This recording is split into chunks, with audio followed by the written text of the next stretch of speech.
శ్రేష్ఠ గ్రంథము Bible. The best book to read is the Bible. The best book to read is the Bible. If you read every day, if you help on the way, oh, the best book to read is the Bible. కూర్చుందాం. ప్రభునందు ప్రియులారా, ప్రభువును యేసుక్రీస్తు వారి యొక్క అతి శ్రేష్టమైన ఉన్నతమైన నామములో మీ అందరికీ నా యొక్క వందనాలు తెలియజేస్తున్నాను. దేవుడు మనల్ని ప్రేమించి కనికరించి కృప చూపించి ఈ 10వ మాసము మొదటి ప్రభు దినము దేవుడు మనకు అనుగ్రహించుకుంటూ వచ్చాడు. గత 9 నెలలు దేవుడు తన సజీవమైన ఉన్నతమైన తన రెక్కల చాటున మనల్ని దాచుకుంటూ వచ్చాడు. తన కృప కలిగిన తన హస్తాల్లో మనల్ని భద్రపరుచుకుంటూ వచ్చాడు. అందుకు దేవుని నామానికి మహిమ కలుగును గాక. అదేవిధంగా ఈ దినము ఒక పుట్టినరోజు కూడా ఉంది. మరి తల్లిగారు కస్తూరమ్మ గారు, దేవుడు 72 సంవత్సరాలు తల్లిగారిని కాపాడి 73వ సంవత్సరంలో ప్రవేశపెట్టారు. అంతే కదమ్మా, అమ్మ చెప్పింది ఆ మాట. కాబట్టి 72 సంవత్సరాలు అమ్మకి అయింది నాన్న. 73వ సంవత్సరం మందిరంలోనికి వచ్చినప్పుడు ఈ మాట తెలిసింది.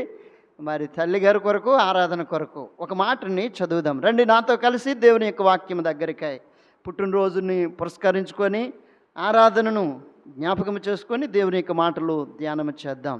ఈ 2 సందర్భాలలో ఆదికాండము 48వ అధ్యాయము దేవుని యొక్క మాటలు చదువుకుందాం. ఆదికాండము 48వ అధ్యాయము 15వ మాట చదువునానా. అతడు యోసేపును దీవించి, నా పితరుడైన అబ్రహాము, ఇస్సాకు ఎవని ఎదుట నడుచుచుండిరో ఆ దేవుడు నేను పుట్టినది మొదలుకొని, ఎంతవరకు?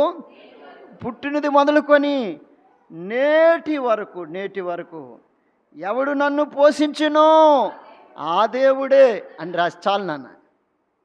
దేవుని యొక్క వాక్యము సెలవిస్తున్న మాటలు ఏంటంటే, పుట్టినది మొదలుకొని నేటి వరకు, ఎంతవరకు? 72 సంవత్సరాలు. అంతే కదమ్మా, పుట్టినది మొదలుకొని 72 సంవత్సరాల వరకు ఏ దేవుడు నన్ను పోషించునో ఆ దేవుడు అన్నాడు. అంతే కదా, 72 సంవత్సరాలు నెంబర్ 1 దేవుడు పోషించుకుంటూ వచ్చాడు. ఏం చేసుకుంటూ వచ్చాడు? పోషించిన దేవుడు. ఎన్ని సంవత్సరాలు పోషించాడు? 72 సంవత్సరాలు. ఏమంటున్నాడంటే, నేను పుట్టినది మొదలుకొని నేటి వరకు ఏ దేవుడు నన్ను పోషించును ఆ దేవుడు నేటి వరకు అనగా ఇంతవరకు అని అర్థం. ఎంతవరకమ్మా? ఇంతవరకు. యోసేపుకు 2 కుమారులు జన్మించారు.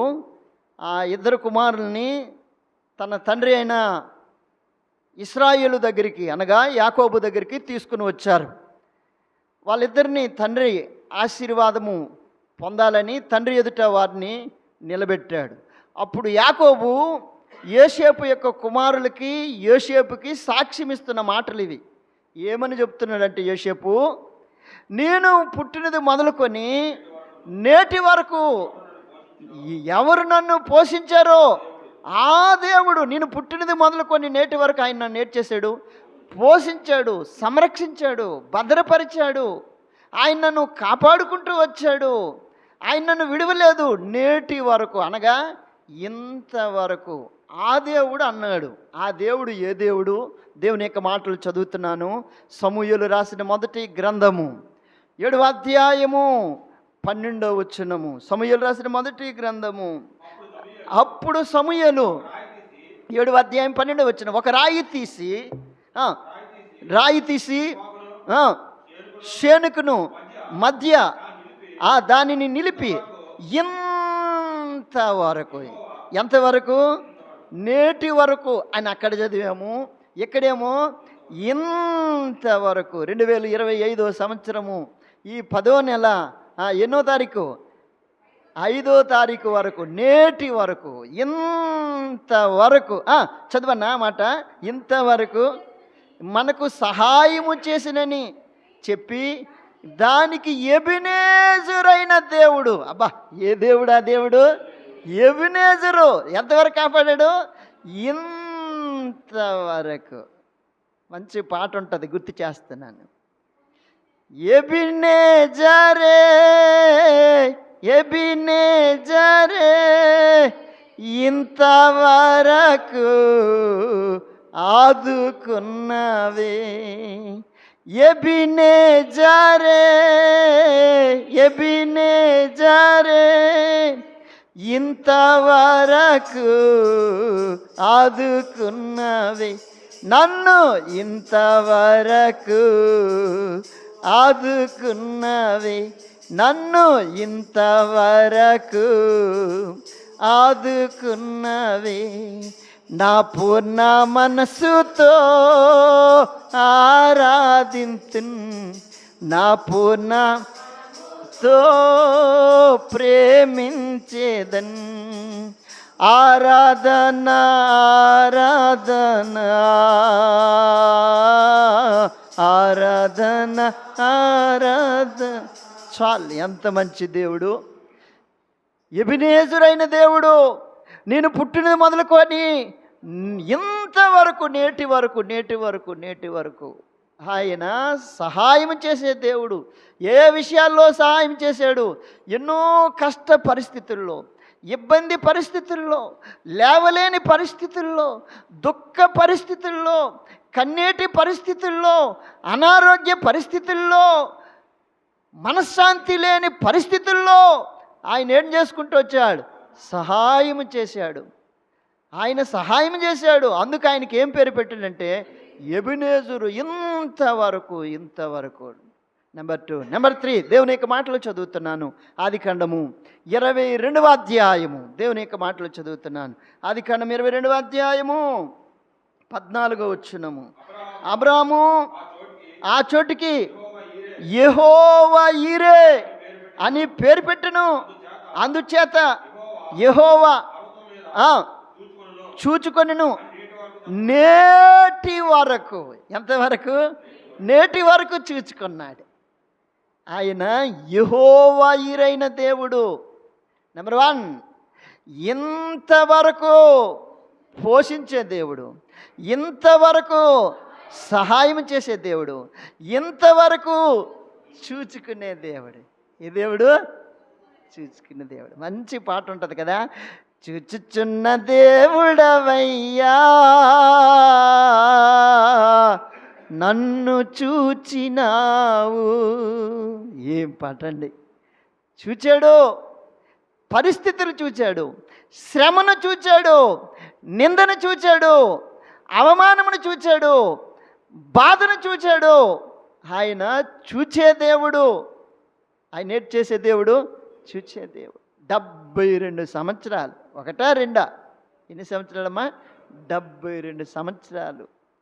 నేను పుట్టింది మొదలుకొని నేటి వరకు నన్ను పోషించాడు ఆ దేవుడు. నేటి వరకు నాకు సహాయం చేశాడు ఆ దేవుడు. నేటి వరకు నన్ను చూచాడు ఆ దేవుడు. నన్ను ఏం చేశాడు? చూచే దేవుడు. ఏం చేసే దేవుడు? చూచే. ప్రతి విషయంలో ఆయనే చూసి కలుగు చేసుకున్నాడు. అలాగే ఊరకనే చూసి ఉండలేదు. ప్రతి పరిస్థితిని ఆయనకు అప్పగించినప్పుడు ఆయన చూసి ఏం చేశాడు? కలుగు చేసుకున్నాడు. 3. 4 దేవుని యొక్క మాటలు చదువుతున్నాను రండి, ఆరాధన కొరకై. ద్వితీయోపదేశకాండము 7వ అధ్యాయము 9వ వచనము. ద్వితీయోపదేశకాండము 7వ. మీ దేవుడని యెహోవా తన్ను ప్రేమించి తన ఆజ్ఞలు అనుసరించి నడుచుకున్న వారికి తన నిబంధనను స్థిరపరచువాడును, 1000 తరముల వరకు కృప చూపువాడును, నమ్మదగిన దేవుడు. ఏ దేవుడు? ఏ దేవుడు? నమ్మదగిన దేవుడు. 1000 తరముల వరకు కృప చూపి ఎలా చూపించాడనంటే నమ్మదగిన దేవుడుగా. ఏ దేవుడైనా నమ్మదగిన దేవుడు. మనము నమ్మదగిన వారము. బైబిల్లో మంచి మాట ఉంటుంది. తిమోతికి రాసిన 2వ పత్రిక 2వ అధ్యాయము 13వ వచనం అనుకుంటున్నాను. చదువుతావునా? తిమోతికి రాసిన 2వ పత్రిక 2వ అధ్యాయము 13వ వచనము, తిమోతిలకు రాసిన 2వ పత్రిక, మనము నమ్మదగిన వారమైనను ఆయన నమ్మదగిన వాడు కనుక ఆయన తన స్వభావమునకు విరోధముగా ఏదియు ఎట్టి చేయలేదవ్వ. మనం అపనమ్మకస్తులమే, మనం మంచివారం కాదు. మనం ప్రభు దగ్గరికి రాకముందు అపనమ్మకస్తులము, అవివేకములము, మనము మాట తప్పిపోయినట్టు వారము, మనము మాట మీద నిలబడినట్టు వారము, మనము పాపముల చేతను అపరాధముల చేతను సచ్చిన వారము, మనము క్రీస్తుకు దూరస్తులము, మనము నిరీక్షణ లేనట్టి వారము, మనము దేవుడు లేనట్టి వారము. ఎఫెసీయులకు రాసిన పత్రిక దేవుని యొక్క మాటలు చదువుతున్నా. మనము ఎటువంటి వారము అని అంటే దేవుని యొక్క మాటలు ఈ విధంగా సెలవిచ్చింది. ఎఫెసీయులకు రాసిన పత్రిక 2వ అధ్యాయము, మరియు ఆయన వచ్చి దూరస్తులైన మీకును సమీపస్తులైన మాకును 11వ వచనం నుండి చదవండక. కాబట్టి మునుపు శరీర విషయంలో అన్యజనులై ఉండి సున్నతి గలవారం అనబడిన వారి చేత సున్నతి లేని అనబడిన మీరు ఆ కాలమందు ఇశ్రాయేలుతో సహపౌరులము కాదు, పరదేశులము, వాగ్దాన నిబంధన లేని పరజనులము, నిరీక్షణ లేని వారము, లోకమందు దేవుడు లేనట్టి వారము. మనం ఎటువంటి వారము? నిరీక్షణ లేదు, పరజనులము. అంతేకాదు ఎటువంటి వారము? మునుపు దూరస్తులము, ఇప్పుడు క్రీస్తు యేసు రక్తము చేత సమీపస్తులుగా చేశాడు. మనం ఎటువంటి వారము? అందుకే ఆయన అంటున్నాడు, ఆయన నమ్మదగిన వాడు, ఆయన తన స్వభావమునకు విరోధముగా ఏది కూడా చేయలే. ఆయన నమ్మకమును బట్టే ఈ రోజుటికి కూడా ఇంకా మనం ఏమై ఉన్నాం? సజీవులంగా ఉన్నాం. మన నీతి కాదు, మన భక్తి కాదు, మన పరిశుద్ధత కాదు. ఇవి ఏకము ఒకవేళ ఆయన దగ్గర తీసుకొని వస్తే ఆయన అన్నాడు యెషయా రాసిన గ్రంథంలో, మీ నీతి క్రియలు నా దగ్గర మురికి పీలికలతో సమానం. దావీదు ఆయన దగ్గర నిలబడినప్పుడు ఆయన అంటాడు, దేవా నీ ఎదుటి ఏటి నిలబడగలుగుతాను? నా దోషములు నా తల వెంట్రుకలకు మించి ఉన్నాయి, అంత అవి లెక్కకు మించి ఉన్నాయి. ఎలా నిలబడగలుగుతాం? ఆయన నమ్మదగిన వాడు, ఆయన నమ్మదగిన దేవుడు. అందుకే అంటున్నాడు, నేను పుట్టినది మొదలుకొని నేటి వరకు ఏ దేవుడు నన్ను పోషించునో ఆ దేవుడు ఎబెనేజర్ అయిన దేవుడు, ఆ దేవుడు చూచుచున్న దేవుడు, ఆ దేవుడు నమ్మదగిన దేవుడు. దేవుని యొక్క మాటలు చదువుతున్నాను రండి. ద్వితీయోపదేశకాండం 4వ అధ్యాయము 31వ వచనము. ద్వితీయోపదేశ నీ దేవుడని యెహోవా కనికరము గల దేవుడు. ఎటువంటి దేవుడు అట ఆయన? కనికరము గల దేవుడు. ఎంత మంచి దేవుడు నమ్ముకున్నాము. ఆయన మనల్ని నాశనం చేయలేదు, ఆయన మనల్ని చేయవిడవలేదు. అందుకని అంటాడు, నీ దేవుడిని యెహోవా కనికరము గల దేవుడు గనుక నిన్ను చేయవిడవలేదు, నిన్ను దేనికి అప్పగించలేదు?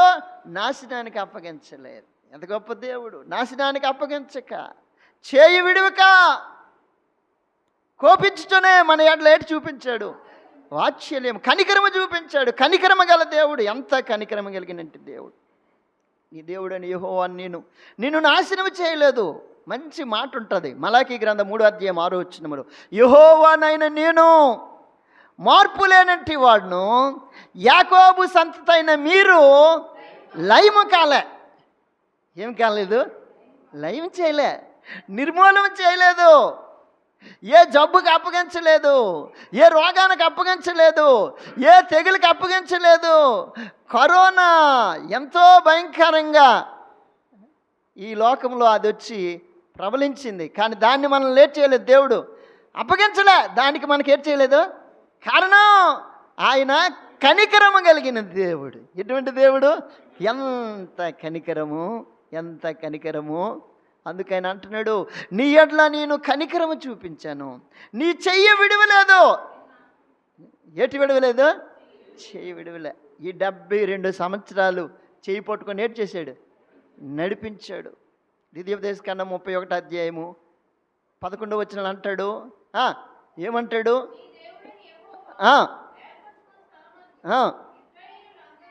32:10 వచ్చిన చదువునా. 32 అరణ్య ప్రదేశంలోను భీకరతను గల పాడైన ఎడారిలోను వాని కనుగొని ఆవరించి పరమశించి కాపాడాడు. పక్షిరాజు తన గూడుని రేపి తన పిల్లలపైన అల్లాడుచున్నట్లు రెక్కలు చాపుకొని వాటిని పట్టుకొని తన రెక్కల మీద వాటిని మోయినట్లు. అబ్బా, ఎలాగ నడిపించుకుంటూ వచ్చాడమ్మా. 72 సంవత్సరాలు తన రెక్కల మీద మోసుకుంటూ వచ్చాడు. 73వ సంవత్సరానికి. తల్లినే కాదు, ఆరాధనలో కూర్చున్న మనల్ని కూడా అంతే. 2025వ సంవత్సరము గత సంవత్సరాలేకము కాపాడి 10వ మాసము 5వ తారీఖున తన రెక్కల మీద మనల్ని మోసుకుంటూ వచ్చాడు. ఏమి దేవుడండి! ఆ దేవుడిని ఆరాధించుకుంటా ఎలాగుండిపోతాము? ఆయన కనికరమ కలిగిన దేవుడు, ఆయన చేయి విడివని దేవుడు, ఆయన నాశనం చేయని దేవుడు, ఆయన మార్పు లేని దేవుడు, ఆయన నిర్మూలము చేయని దేవుడు. ఆ దేవుడిని బట్టి ఇప్పుడు ఏం చేయాలా? ఆరాధన చేయాలి. ఇటువంటి వాడు. బైబిల్లో ఒక మంచి మాట ఉంటుంది. నిర్గమాకాండము 2వ అధ్యాయము 24-25 వచనాల్లో ఒక మంచి మాట ఉంటుంది. నిర్గమాకాండం వారి మూలుగులను, అబ్బా ఏ దేవుడండి! మూలుగులను వినే దేవుడు. మూలుగులను వినే ఏటి విన్నాడట? చాలన వారి మూలుగులను విన్నాడు. ఎన్నిసార్లు ఎన్నో పరిస్థితులు కదా, భయంకరమైన పరిస్థితులు. ఆ కష్ట పరిస్థితుల్లో చాలాసార్లు కడుపు నొప్పి, తలనొప్పి, కాలు నొప్పి, గుండె నొప్పి, కన్ను నొప్పి, ఇంకేటి ఎన్నో నొప్పులు. ఈ నొప్పులన్నిట్లో దేవా కనికరించవా అని అంటే అవి విని బాగు చేశాడు, స్వస్థపరిచాడు. అందుకే ఆయనకి ఏమని పేరు ఉందంటే యెహోవా రాఫా. నిర్గమాకాండము 15వ అధ్యాయం 26 వచ్చిన ఆ మాట ఉంటుంది. నిన్ను స్వస్థపరచు యెహోవాను నేనే. చాలు, నిన్ను స్వస్థపరచు యెహోవాను నేనే. అందుకే ఆయనకి యెహోవా రాఫా. ఎన్నో పరిస్థితుల్లో ఆయన స్వస్థపరుచుకుంటూ వచ్చాడు, బాగు చేసుకుంటూ వచ్చాడు, లేవనెత్తుకుంటూ వచ్చాడు, బలాన్ని ధరింపజేసుకుంటూ వచ్చాడు, ఆదరించుకుంటూ వచ్చాడు, ఆయన మోసుకుంటూ వచ్చాడు. ఎంత మంచి దేవుడు! మన మొరను త్రోసివేయలేదు, మన ప్రార్థన అంగీకరించుకుంటూ విడిచిపెట్టలేదు, ఆయన ప్రార్థన ఆలకించుకుంటూ వచ్చాడు. దావీదు అంటాడు 65వ కీర్తన 2వ వచనములో, అందుకు ఆయన అన్నాడు, ప్రార్థన ఆలకించేవాడా సర్వశరీర్. ఏ దేవుడు ప్రార్థన ఆలకించాడు, త్రోసివేయలే, దాన్ని నెట్టివేయలేదు. ఆ దేవుడిని ఆరాధన చేయకుంటే ఎలాగుండిపోతాము? అందుకని అంటున్నాడు, యాకోబు సాక్ష్యం ఇస్తున్నాడు యోసేపు దగ్గర నిలబడినప్పుడు, యోసేపు, మనష్షే, ఎఫ్రాయిము మనవల్లారా వినండి, నేను పుట్టినది మొదలుకొని నేటి వరకు ఇన్ని సంవత్సరాలు ఏ దేవుడు నన్ను పోషించాడో ఆ దేవుడు, నన్ను పోషించే దేవుడు, నన్ను సంరక్షించే దేవుడు, నన్ను కాపాడే దేవుడు, నాకు సహాయం చేసే దేవుడు, నా పరిస్థితులను చూచే దేవుడు, నన్ను కనికరించే దేవుడు, ఏ దేవుడు? నమ్మదగిన దేవుడు, నా ప్రార్థనలను ఆలకించే దేవుడు. అపోస్తలుడైన పౌలు తీతుకు రాస్తూ ఒక మంచి మాట చెప్తాడు. తీతు రాసిన పత్రిక 2వ అధ్యాయము 13వ వచనంలో మహాదేవుడు. ఏ దేవుడు? మహాదేవుడు. ఎంత మంచి దేవుడు! మహాదేవుడు మన రక్షకుడైన యేసుక్రీస్తు. ఏ దేవుడు అట? ఆయన మహాదేవుడు. ఆ దేవుడు ఆరాధనకు యోగ్యుడు. ఎంతోమంది ఉన్నారు, కానీ ఈయన ఎటువంటి దేవుడు? కనికరమ కలిగిన దేవుడు. ఎటువంటి దేవుడు?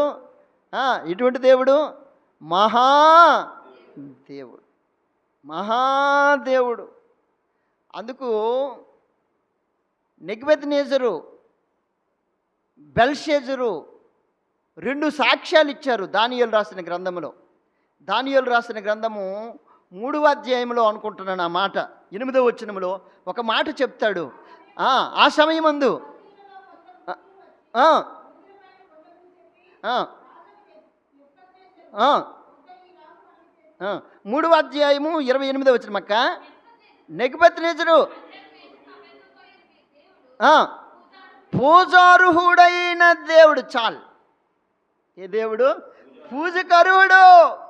నెబుకద్నెజరు చెప్తున్నాడు, షద్రక్ మెషక్ అబేద్నెగో వీరి దేవుడు ఎటువంటి దేవుడు? పూజార్హుడు, పూజార్హుడు, పూజార్హుడు. ఆయన ఆరాధనకు యోగ్యుడు. ఆయన అగ్నిలో నుండి వీరిని ఏడ్ చేశాడు, విడిపించాడు, కాపాడాడు, సంరక్షించాడు, భద్రపరిచాడు. భయంకరమైన అగ్ని ఎన్నొంతులు చేశాడు? 7 వంతుల అగ్ని. రాజు చెప్పాడు, ఎవడైనా నేను నియమించిన ఈ ప్రతిమకు ఒకవేళ నమస్కారము చేయని యెడల వానిని అగ్నిగుండంలో వేసేస్తాను అని అన్నాడు.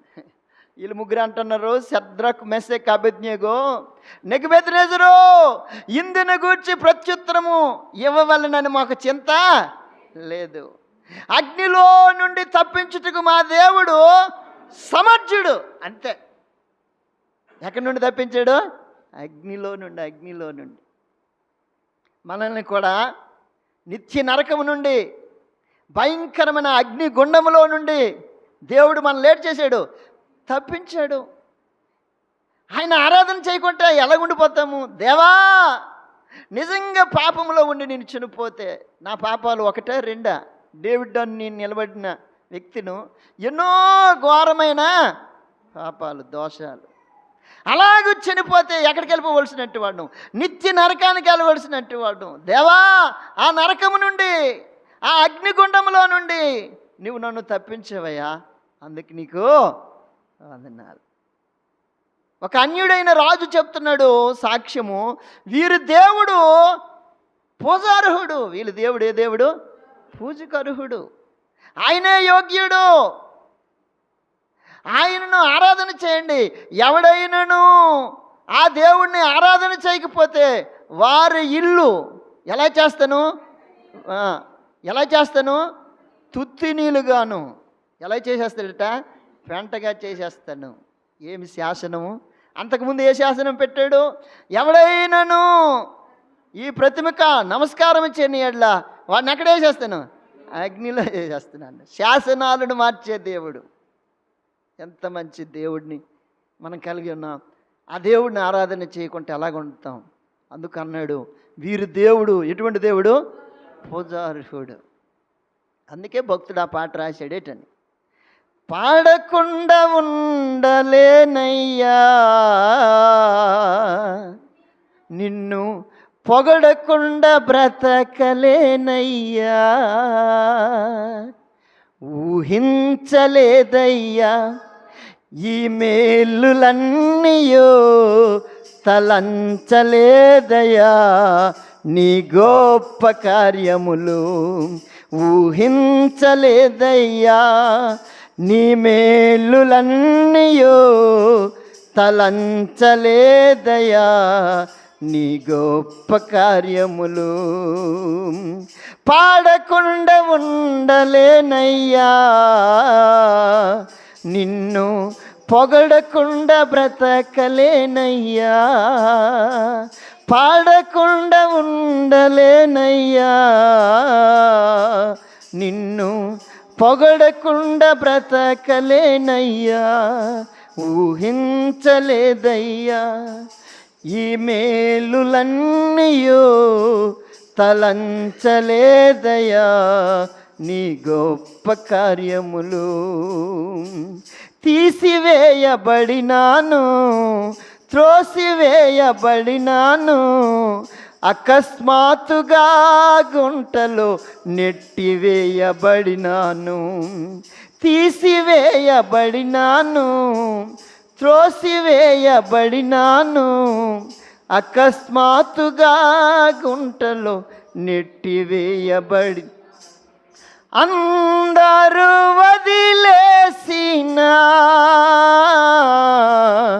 నీవు నన్ను పట్టుకున్నావు, దుఃఖము ముంచేసినా నన్ను పైకి లేపావయ్యా, పాడకుండా ఉండలేనయ్యా, నిన్ను పొగడకుండా బ్రతకలేనయ్యా, పాడకుండా ఉండలేనయ్యా,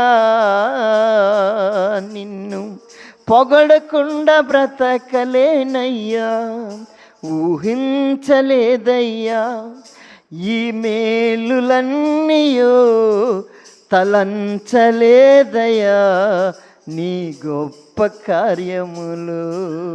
ఊహించలే. అగ్నిలో వేస్తే కాలిపోతారు అనుకున్నాడు రాజు. కానీ దేవుని యొక్క వాక్యం సెలవిస్తున్న మాట ఏంటంటే, అగ్నిలో నుండి దేవుడు వారిని ఏం చేశాడు? రక్షించాడు, వారిని కాపాడాడు.